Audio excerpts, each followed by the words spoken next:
Hello everyone, मैं हूं शिवम द्विवेदी और आप देख रहे हैं अपना पसंदीदा चैनल ज्ञानोदय के गुरुजी।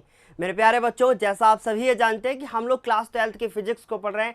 क्लास 12th की फिजिक्स में अभी तक हम लोग 2 चैप्टर कंप्लीट कर चुके हैं और साथ ही साथ ये हमारा जो तीसरा चैप्टर है जिसका नाम है विद्युत धारा, इसके भी 3 लेक्चर कंप्लीट कर चुके हैं। इस लेक्चर नंबर 4 में आज हम लोग यहाँ पे देखने वाले हैं कि ओम का नियम क्या होता है। ओम का नियम, हाँ ओम का नियम, अनुगमन वेग के आधार पर ओम के नियम की व्युत्पत्ति, यही आता है आपके एग्जाम में।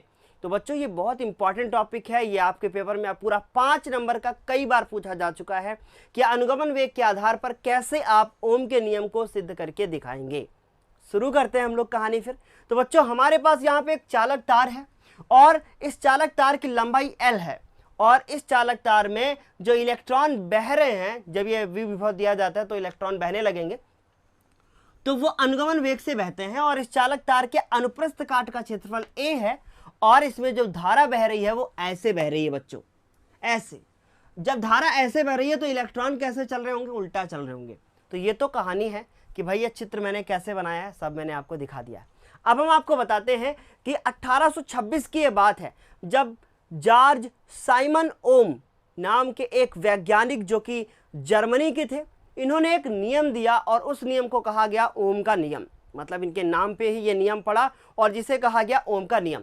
तो आप चाहो तो लिख सकते हो कि सन 1826 में जर्मनी के वैज्ञानिक जॉर्ज साइमन ओम ने एक नियम दिया जिसे ओम का नियम कहा जाता है। बच्चों इन्होंने जो अपना नियम दिया, इन्होंने कहा कि इस नियम के अनुसार यदि किसी चालक तार की भौतिक अवस्थाएं जैसे कि ताप यानी टेम्परेचर और साथ ही साथ बच्चों इस चालक तार की प्रकृति, जैसे इसका मटेरियल, जैसे अभी ये तांबे का है ना, तो इसको हम लोग ऐसा ना करें कि बाद में इसको चांदी का कर दें या फिर हम लोग एल्युमिनियम का कर दें या लोहे का कर दें, ऐसा कुछ ना किया जाए।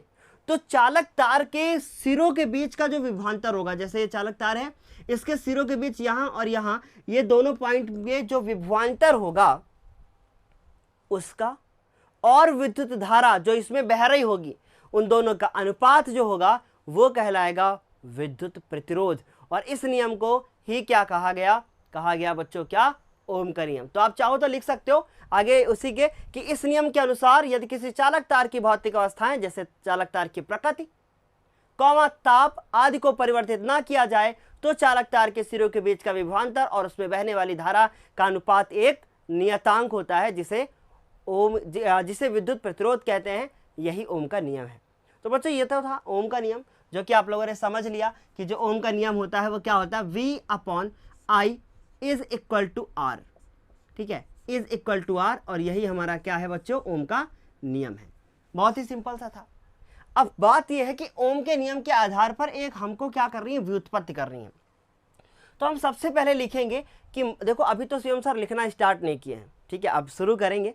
तो हम लोग लिखेंगे कि बच्चों माना एक चालक तार जिसकी लंबाई L है। तो हमने लिखा कि माना एक चालक तार जिसकी लंबाई कितनी है, L है। माना एक चालक तार जिसकी लंबाई L है तथा इसके अनुप्रस्थ काट का क्षेत्रफल A है। इसके अनुप्रस्थ काट का क्षेत्रफल कितना है, A है। चालक के एकांक आयतन में उपस्थित इलेक्ट्रॉनों की संख्या n है और इलेक्ट्रॉन पर आवेश स्मॉल e है। ठीक, जब चालक तार को V विभव दिया जाता है तो चालक तार में इलेक्ट्रॉन अनुगमन वेग से गति करने लगते हैं। ये तो थी कहानी। अब शुरू हुई है इस कहानी की नानी। देखो ध्यान से। तो हम लोग सबसे पहले लिखेंगे कि V विभव दिया जाता है ना, इतना लिख लिया। तो अब हम लोग इसके आगे लिखेंगे V विभव V देने पर उत्पन्न चुंबकीय क्षेत्र। बच्चों आप लोगों ने देखा होगा बहुत सारे टीचर जो होते हैं वो लिखा हुआ पहले से लेके आते हैं। मैं ये तभी करता हूँ जब लगता है मुझे कि नहीं अभी ये बच्चे जो है भड़क जाएंगे, लेकिन मुझे पता है कि आप लोग, मैं कैसे भी पढ़ाऊँ आप लोग बहुत अच्छे से पढ़ोगे। विभव V देने पर उत्पन्न चुंबकीय क्षेत्र। तो बच्चों विभव V उत्पन्न जो हमारा चुंबकीय क्षेत्र होगा, विद्युत क्षेत्र, उत्पन्न विद्युत क्षेत्र, जो हमारा विद्युत क्षेत्र होगा वो होगा बच्चों E बराबर V/r स्मॉल एल। अब आप सोचोगे ये आया कहां से? याद कीजिए सेकंड नंबर चैप्टर में मैंने आपको ई और वी के बीच में एक अंतर बताया था। पीछे कॉपी का पेज पलटिएगा, ई और वी के बीच में एक संबंध बताया था और मैंने कहा था कि चूंकि E is equal to V upon R, यह आपने चैप्टर नंबर 2 में पढ़ा था बच्चों। कहां से आया था मैंने आपको पूरा प्रूफ करके भी दिखाया था, ठीक है। ये आपको समझ में आ गया होगा। ये हमारा हो गया समीकरण नंबर 1। अब उसके बाद चालक तार में बहने वाली धारा। बच्चों प्रीवियस चैप्टर में हमने देखा था कि चालक तार में जो बहने वाली धारा होती है वो I बराबर होती है NEA V और D। ये हमारा समीकरण नंबर कितना हो गया? 2 हो गया। क्लियर हो गया आप लोगों को? इतना मुझे लगता है कि आप लोग को बहुत अच्छे तरीके से समझ में आ चुका होगा। जब चालक तार को V विभव दिया जाता है तो उत्पन्न चुंबकीय क्षेत्र ये होगा, धारा ये बहेगी, और जब V विभव दिया जाएगा तो एक बल भी उत्पन्न होगा जिसे वैद्युत बल कहते हैं। वो भी लिखना पड़ेगा हम लोगों को। तो हम लोग यहां लिखेंगे कि विभव आरोपित करने पर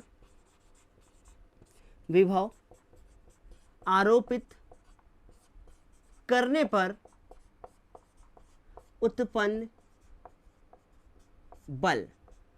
बच्चे जो विभव आरोपित करोगे तो एक बल उत्पन्न होगा, और ये जो हमारा बल होगा वो F बराबर होगा E, और उसके बाद एक फॉर्मूला आप लोगों ने पढ़ा होगा कि E बराबर F अपॉन Q, ये आपने पढ़ा होगा, ठीक। यहां से हम लोग लिखेंगे, तो यहां से अगर हम F की वैल्यू निकालेंगे तो F बराबर आएगा E और Q। तो ये E जो स्मॉल कैपिटल आपको दिख रहा है ये वैद्युत क्षेत्र है, Q क्या है? आवेश है। तो हमने इलेक्ट्रॉन पर आवेश निकालना है। ये हो गया हमारा समीकरण नंबर क्या? 3। उम्मीद है इतना तो आपको समझ में आ गया होगा। यदि V विभव अगर हम किसी भी चालक तार को देंगे तो पहले जब V विभव नहीं दिया गया था तब जो इलेक्ट्रॉनों का वेग था वो कितना था? मैंने माना U1 U2 U3 जितने भी इलेक्ट्रॉन है डॉट डॉट डॉट UN। जब V विभव दे दिया गया तो ये अनुगमन वेग से गति करने लगे और इनका एक्सेलरेशन कितना हुआ? A हुआ। तो यही चीज हमें लिखनी है कि यदि विभव आरोपित करने पर, बच्चों ध्यान से सुनना, यदि विभव आरोपित करने पर इलेक्ट्रॉनों का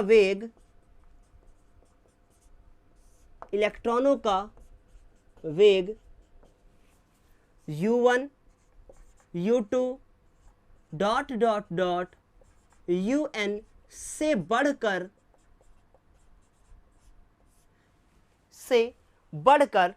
बच्चों V1 V2 dot dot dot VN हो जाता है, तब हम लोग ये V1 का वैल्यू निकालेंगे। ये साफ करते हैं बच्चों, स्क्रीनशॉट ले लेना आप लोग, है ना। तब हम लोग V1 का वैल्यू निकालेंगे, उसके बाद फिर V2 का वैल्यू निकालेंगे, फिर V3 का निकालेंगे। इसी तरीके से हम लोग सारी वैल्यूज को निकालेंगे। अब जब आप 11th क्लास में थे तो आपने गति का प्रथम समीकरण पढ़ा होगा। आज मैं बहुत आराम से पढ़ा रहा हूँ, ठीक है, क्योंकि ये थोड़ा सा बड़ा है, समझ में नहीं आएगा अगर मैं तेजी से चला तो। अब जब आप समीकरण नंबर, जब आप कौन से क्लास में थे बच्चों? जब आप 11th क्लास में थे तो वहां पे आपने देखा होगा कि एक नियम होता है, गति का पहला समीकरण होता है V बराबर U प्लस AT। ये होता है बच्चों। V क्या होता है? अंतिम वेग। तो मैंने मान लिया कि पहले इलेक्ट्रॉन का अंतिम वेग V1 है। देखो यहां लिखा हुआ हमने, ये कितना बच्चों मान लिया हमने? V1 मान लिया है, ठीक है। और इसके बाद इसका प्रारंभिक वेग U1 है और एक्सेलरेशन तो A है, लेकिन जो T है ना वो समय है। और मैंने आपको बताया था कि इलेक्ट्रॉन जब एक स्थान से दूसरे स्थान पर विस्थापित होगा तो जो समय हमने बताया था ना कि समय का माध्य निकालेंगे पूरा, ठीक है, टक्कर में लगा हुआ समय, उसको हम लोग श्रांति काल बोलते हैं। तो बच्चों वो होगा टाउ। ये मैंने आप लोगों को बताया था, ये पहला हो गया बच्चों, ठीक। समय तो सब में बराबर लगेगा, औसत समय है क्योंकि वो। इसी तरीके से V2 का निकालेंगे तो V2 आएगा U2 प्लस A और फिर से टाउ, फिर डॉट डॉट डॉट करेंगे, VN निकालेंगे तो आएगा बच्चों UN प्लस ए टाउ, फिर से ए टाउ आ जाएगा। तो इतना तो समझ में आ गया होगा। ये हमने क्या निकाला है, v1 निकाला है, v2 निकाला है, ये सब हमने निकाल लिया है। अब अगर हम ये निकालें कि औसत वेग, बहुत अच्छे से सुनना बच्चों, औसत वेग, अगर औसत वेग निकालेंगे तो v1 plus v2 plus dot dot dot और ये vn, इन सबको जोड़ देंगे और जोड़ने के बाद हम इनको n से डिवाइड कर देंगे, क्योंकि हम औसत वेग निकाल रहे हैं, पदों का योग बटे पदों की संख्या। ये सारी वैल्यू लिखते हैं, बहुत अच्छे से समझना, एक एक चीज बता रहा हूँ। u1 प्लस ए टाउ, फिर उसके बाद प्लस u2 प्लस फिर से ए टाउ, है ना, जानबूझ के टाउ बोल रहा हूँ बच्चों।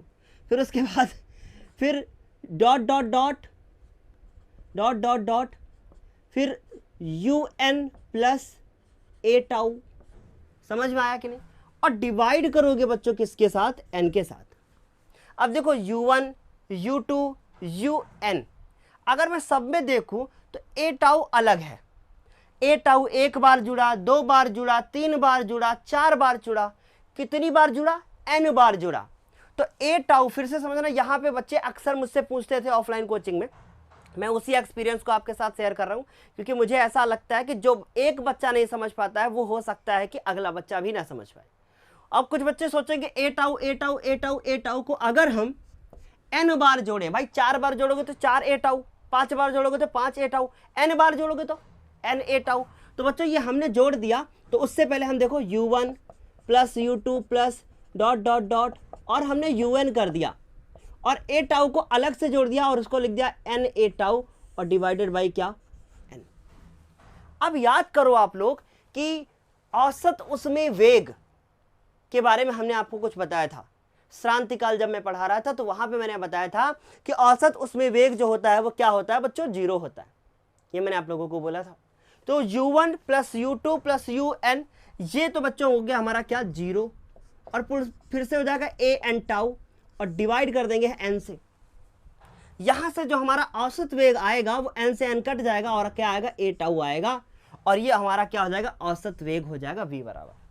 बताइए क्या इतना समझ में आया? जो ये औसत वेग है वास्तव में वो है क्या, वो है क्या बच्चों, वो औसत वेग इनका अनुगमन वेग है। इसका मतलब जो v आपको दिख रहा है इसको हम vd कर देंगे। तो यहां से हमने किसकी वैल्यू निकाल ली है बच्चों, vd की वैल्यू निकाल ली।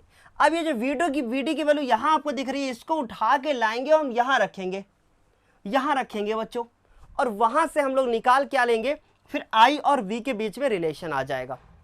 समझ रहे हो, सॉरी i और किसके बीच में, ये अनुगमन वेग हो जाएगा ना, तो ए टाउ हो जाएगा और vd गायब हो जाएगा। मतलब ओम के नियम में भाई vd हमको नहीं चाहिए ना, तो वो तो वेग होता है, हमें तो ये चाहिए ना, विभव, और i और r चाहिए। ठीक, तो इतना समझ में आया आप लोगों को। ए टाउ बच्चों हम लोगों ने यहाँ से निकाल लिया है। लेकिन अगर मैं ध्यान से देखूं तो ये ए टाउ, हाँ ए टाउ यहाँ से हो गया ना, अभी इतना क्लियर, चलो बहुत बढ़िया। यहाँ से मुझे एक चीज़ और बतानी पड़ेगी आप लोगों को। मैंने आप लोगों को बताया था कि f बराबर e और उसके बाद e, हाँ ठीक है, स्क्रीनशॉट ले लिया आप लोगों ने, जल्दी से लीजिए। देखो यहाँ पे कुछ आपको थोड़ा सा ऐड करना पड़ेगा, मैं यहाँ पे मुझसे कुछ मिस्टेक नहीं हुआ, एक स्टेप और बताना था बच्चों। f बराबर होता क्या है, ma, और उसके बाद ये क्या हो गया, e, और इसका वैल्यू हमने यहाँ से निकाल लिया है v अपॉन l। ठीक, निकाल लिया बच्चों। m को नीचे लेके आएंगे तो a बराबर होगा ev और उसके बाद m और l, ये आपका समीकरण नंबर 3 हो जाएगा। समझ गए, ये थोड़ा सा ऐड कर लेना बस उसमें। अब अगर मैं इसको देखूं तो ये वैल्यू उठा के यहां रख सकता हूं। अब पूरा साफ करते हैं हम, ध्यान से देखिए, स्क्रीनशॉट लीजिए जल्दी से।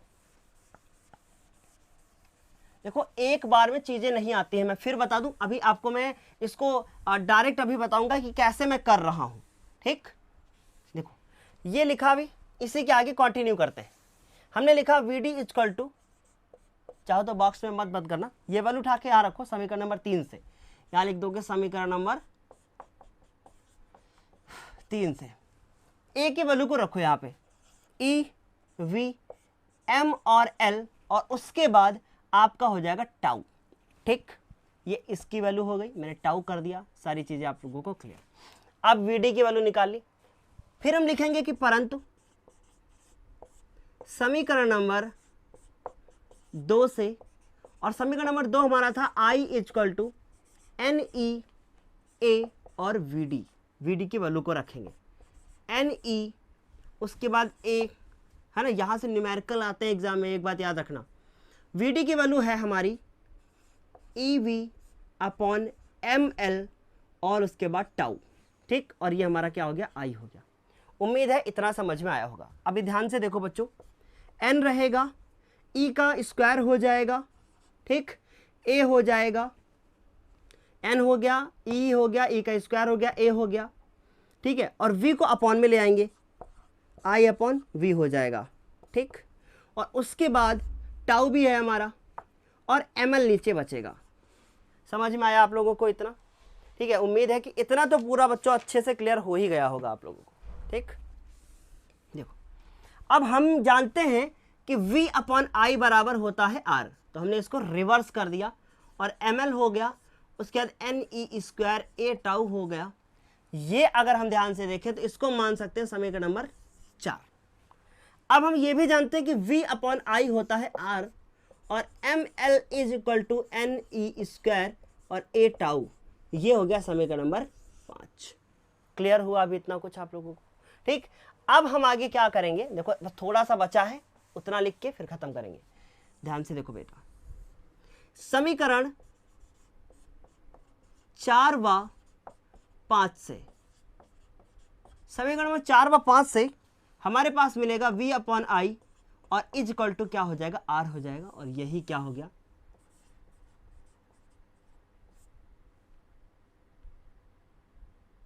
ये मैंने क्या कर दिया बच्चों, प्रूव्ड कर दिया, इति सिद्धम। ये क्लियर हो गया कि ये हमारा क्या हो गया, ओम का नियम हो गया। कुछ था इसमें? हाँ था, बहुत कुछ था। अब जितना मैंने किया है वो मैं आप लोगों को ऐसे बताऊंगा कि मैंने क्या क्या किया था। अभी तो आप लोग इसको अच्छे से थोड़ा थोड़ा समझे होंगे, अब मैं आपको एक बार में पूरा बताऊंगा कि आखिर मैंने किया क्या। ठीक, और अगर आपने उसको नोटिस कर लिया कि मैंने क्या क्या बोला, सब समझ में आएगा। देखो सबसे पहले क्या किया मैंने, सबसे पहले लिखा कि हमारे पास एक चालक तार है जिसकी लंबाई L है, उसके अनुप्रस्थ काट का क्षेत्रफल A है, उसमें एकांक आयतन में उपस्थित इलेक्ट्रॉनों की संख्या N है। उस चालक तार को V विभव देने पर उसके इलेक्ट्रॉन VD वेग से गति करने लगते हैं। वो VD वेग क्या है, अनुगमन वेग है। इतना लिखा। फिर हमने एक लाइन लिखी कि चालक तार को V विभव देने पर उत्पन्न वैद्युत क्षेत्र, और हमने लिखा E बराबर क्या, V/L हो गया। ये कहां से आया वो भी मैंने आपको बताया।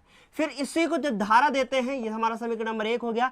जब हम लोग V विभव देते हैं तो उत्पन्न जो धारा है NEA और V और D हो गया, ये हमारा समीकरण नंबर क्या हो गया, 2 हो गया।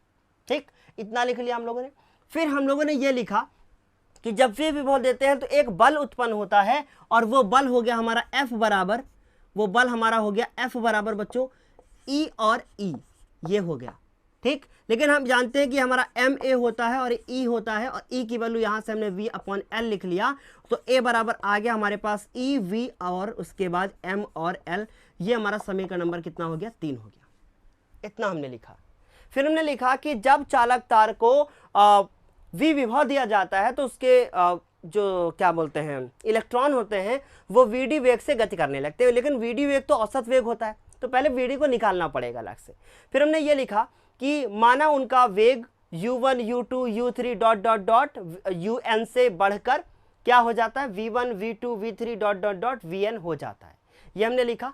फिर उसके बाद हमने यहां से निकाला गति का पहला समीकरण यूज किया, और हमने यहां से निकाला औसत वेग।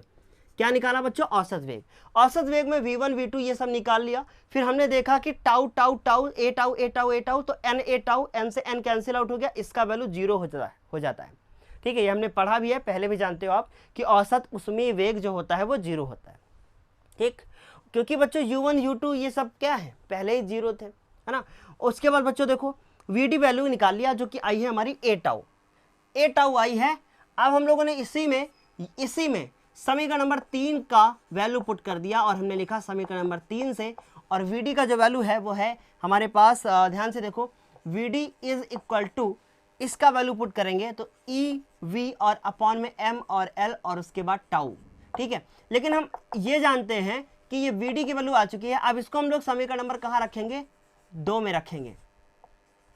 अब हम लोग समीकरण नंबर 2 में रखेंगे तो I बराबर हो जाएगा आपका NEA और Vd की वैल्यू पुट करेंगे बच्चों, ठीक है, Vd की वैल्यू पुट करेंगे EV अपॉन ML और उसके बाद टाउ, ठीक है। तो यहां से देखो V को अपॉन में ले आए, I अपॉन V किया, फिर उसके बाद NEA और E का स्क्वायर हो जाएगा, है ना, और टाउ हो जाएंगे चाचा जी हमारे, और उसके बाद फिर ML हो जाएगा, रिवर्स कर दिया और ये R बन गया, ठीक है, सॉरी एक ज़्यादा तेज में चल गया, IB अपॉन I हो गया, ML हो गया और NE स्क्वायर और A टाउ हो गया। यहाँ से न्यूमेरिकल आता है बेटा, ये बात याद रखना। ये समीकरण नंबर 4 हो गया। फिर उसके बाद हमने लिखा कि R बराबर ML और उसके बाद NE स्क्वायर A टाउ, समीकरण नंबर 5 हो गया। इन दोनों को तुलना कर दिया और हमने लिख दिया कि हाँ भाई V अपॉन I बराबर R, ये हमारा क्या हो गया, प्रूफ हो गया। तो ये था अनुगमन वेग के आधार पर, क्योंकि यहाँ पे अनुगमन वेग का इस्तेमाल हुआ है और उसके आधार पर हमने ये प्रूफ कर दिया है कि हाँ ये दोनों आपस में क्या हैं, बराबर हैं। उम्मीद है समझ में आया होगा। तो ये आज हमने कर दिया है। अब अगला जो वीडियो होगा हमारा, उसमें हम करेंगे वैद्युत प्रतिरोध, विशिष्ट प्रतिरोध, ठीक है, और विशिष्ट प्रतिरोध में भी अनुगमन वो गतिशीलता और वैद्युत क्षेत्र ये सब होना चाहिए। और उसके बाद फिर कैसे प्रतिरोध को प्रभावित करने वाले क्या बोलते हैं, कारक क्या होते हैं, फिर प्रतिरोध का ताप पर प्रभाव मोस्ट इंपॉर्टेंट है इस चैप्टर का, सबसे इंपॉर्टेंट, और उसके बाद फिर है अतिचालकता, सुपर कंडक्टिविटी। इतना मैं कोशिश करूंगा कि अपने एक वीडियो में बताऊं आप लोगों को अगले वाले, ठीक है। फिर आगे की चीज़ें हम लोग आगे कंटिन्यू करेंगे कि वैद्युत शक्ति, वैद्युत ऊर्जा, ये सब। ओम का नियम अगर आपको अच्छा लगा हो, ठीक है, तो अंगूठे का इस्तेमाल कीजिएगा, ठीक है, और लोगों के साथ शेयर कीजिएगा ज़रूर, क्योंकि अगर आप लोगों के साथ शेयर करेंगे तो हमें भी थोड़ा सा मोटिवेशन मिलेगा, ठीक है। चलो bye bye, take care, thank you so much.